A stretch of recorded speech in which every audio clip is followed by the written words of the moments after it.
You are being watched. The government has a secret system, a machine that spies on you every hour of every day. I designed the machine to detect acts of terror, but it sees everything. Violent crimes involving ordinary people. We work in secret. You'll never find us. But victim or perpetrator, if your number's up, we'll find you.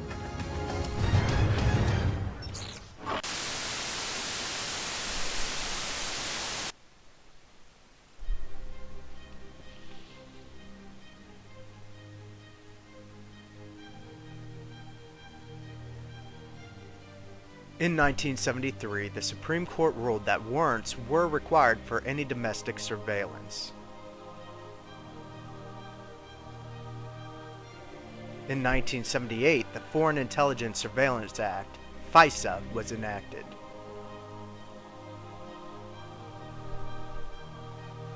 This act was started in response to abuse of government wiretaps as well as concerns from the Supreme Court about eavesdropping. With FISA in place, Americans were protected against domestic spying.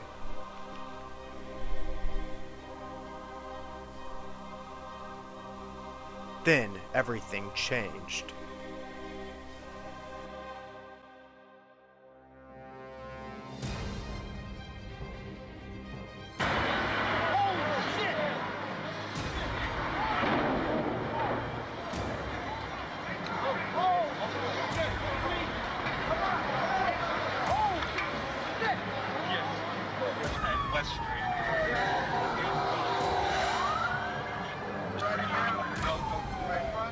As we swung around in front of World Trade, my mind tells me, wow, this is bad. What do we do? What do we do for this?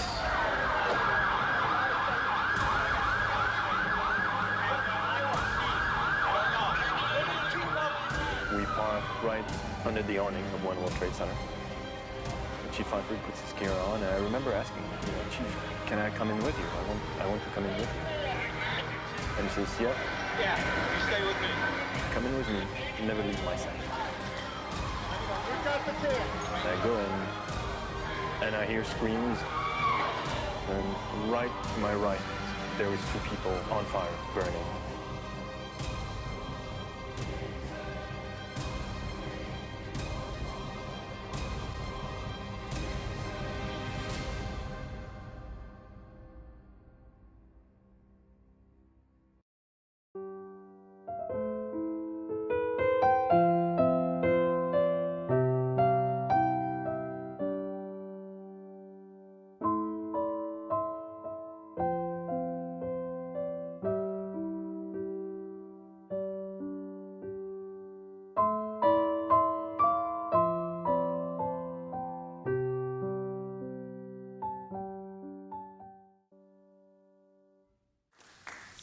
Good morning and welcome to the White House. Today we take an essential step in defeating terrorism while protecting the constitutional rights of all Americans. With my signature, this law will give intelligence and law enforcement officials important new tools to fight a present danger. These terrorists must be pursued, they must be defeated, and they must be brought to justice.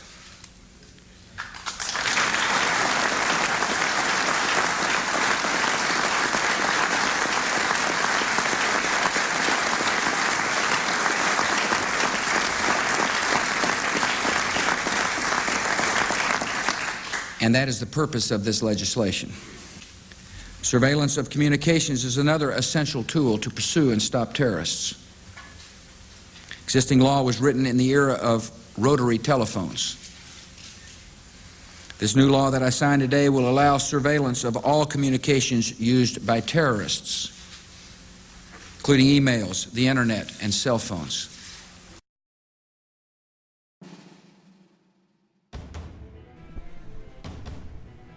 So what is the Patriot Act?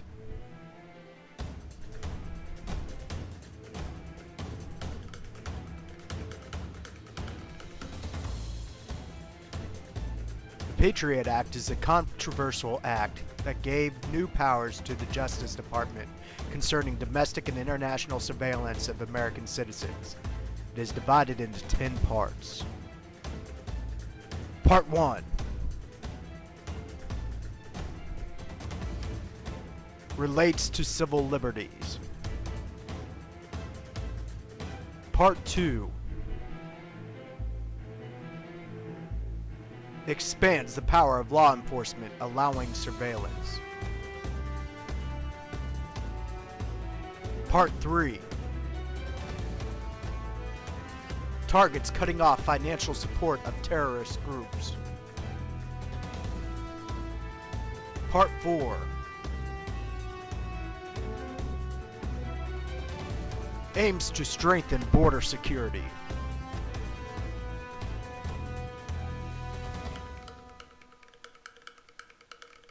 Part 5.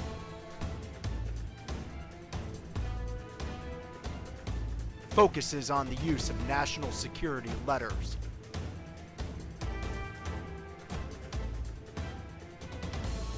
More on that one later.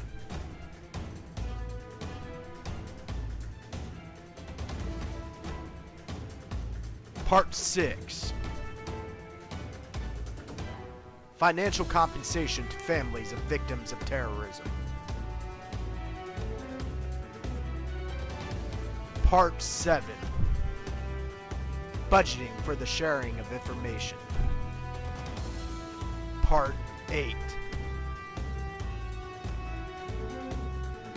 Identifies what crimes are considered terrorism. Part 9. Demonstrates method for sharing information between different agencies. Part 10. All other provisions.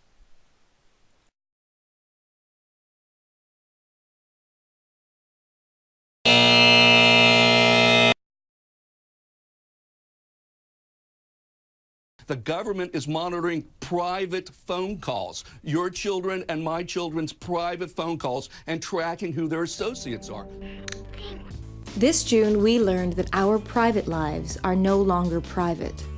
The U.S. government is secretly tracking the emails, purchases, text messages, location, and phone calls of people all over. With code names like PRISM and X-Keyscore, this network of monitoring programs is just one part of the largest surveillance system in history. This open-ended surveillance system is illegal and operates in total secrecy. Under this system, the government can know where you've been, where you are, and where you're going. The program was only exposed when former NSA contractor Edward Snowden leaked documents detailing the extensive data collection. I've got information, man. New shit has come to light. The president, the NSA, and their lawyers have tried to deflect public outrage by distorting the facts and misleading the public about the process. U.S. courts have never allowed the government to run a spying program of this scale. So how did this happen? Well, let's take a step back for a minute. America's founders hated oppressive British surveillance and unreasonable search and seizure. The issue here is independence. Understanding that privacy was necessary to almost every basic right in our Constitution, they established the Fourth Amendment. The Fourth Amendment exists to prevent the government from tracking or searching your personal information unless they have good reason to believe a crime is happening. It's all there, black and white, clear as crystal. Using the NSA, the U.S. government is violating the highest law of the country, the Constitution.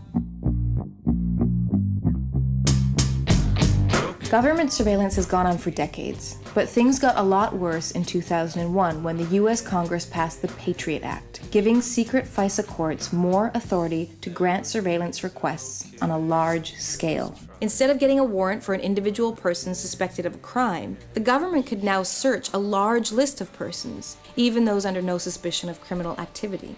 FISA courts aren't required to disclose what court orders are being approved, and supporting evidence isn't needed. Of the 1,789 requests for authorization, one was withdrawn by the government.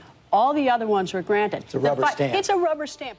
All of this is protected by secrecy, with no system for checks and balances. If the NSA is collecting information on you based on what you read or the websites you go to, you'll likely never know or get to stop it, no matter who you are. Programs like PRISM completely ignore the purpose of warrants while claiming to work within the law. The US government has turned the internet we love into something it was never intended to be, a tool for surveilling everyone.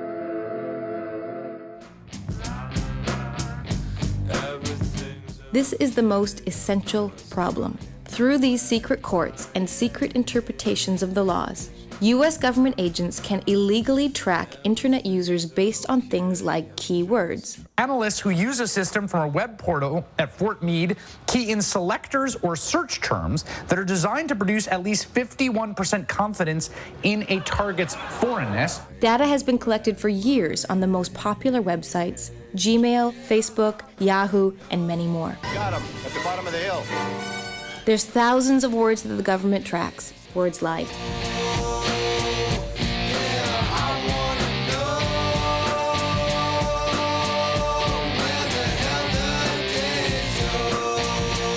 almost any email you send might get your account monitored. This kind of tracking can make you second guess what you say. That's why mass spying is unconstitutional. Abuses are inevitable and data leaks are already happening. Spying on our internet usage gives the government power over our lives. What happens to free speech, free association, or a free press when everyone is under constant surveillance, even in our most private moments? Experts on surveillance, privacy, and intelligence agree on one thing. The NSA, President Bush, and Obama and their secret courts are interpreting multiple laws in a way that most Americans would find shocking. This is allowing the kind of surveillance and collection that the Constitution was not meant to allow. These programs break the law. They violate the Fourth Amendment and they strip us of our privacy. I want to thank the director of the FBI and the director of the CIA for waging an incredibly important part on the two-front war, one overseas and a front here at home.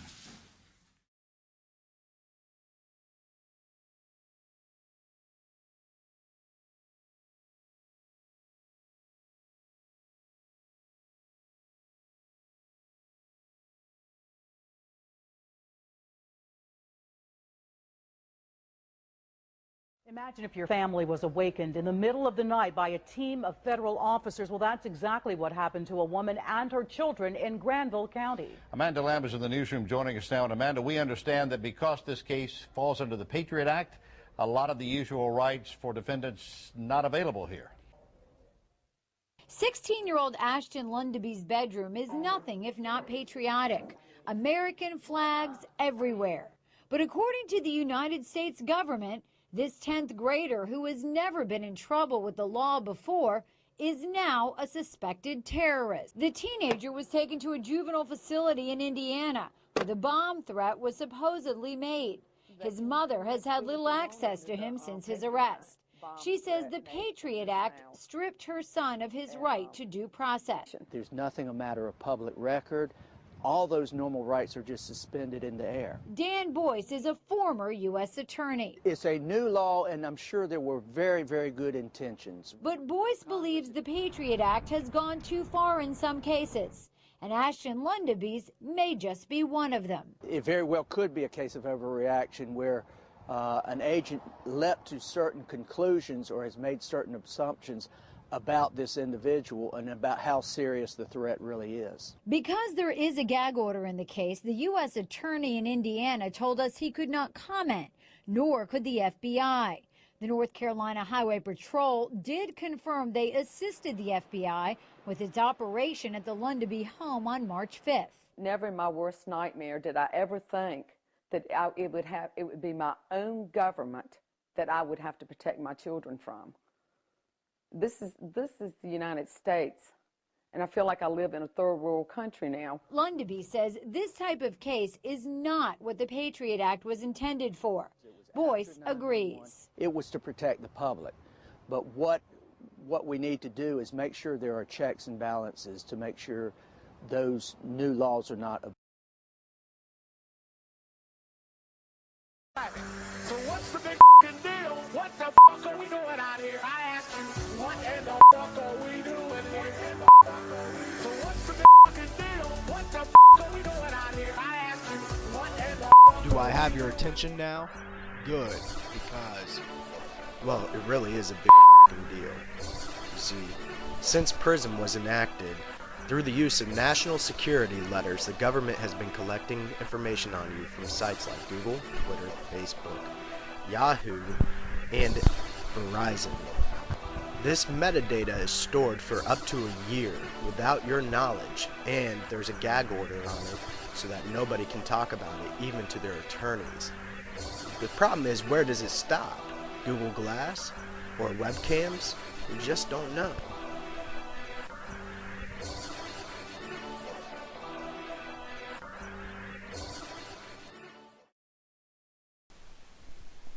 And chances are none of you are terrorists. None of you guys are drug kingpins either.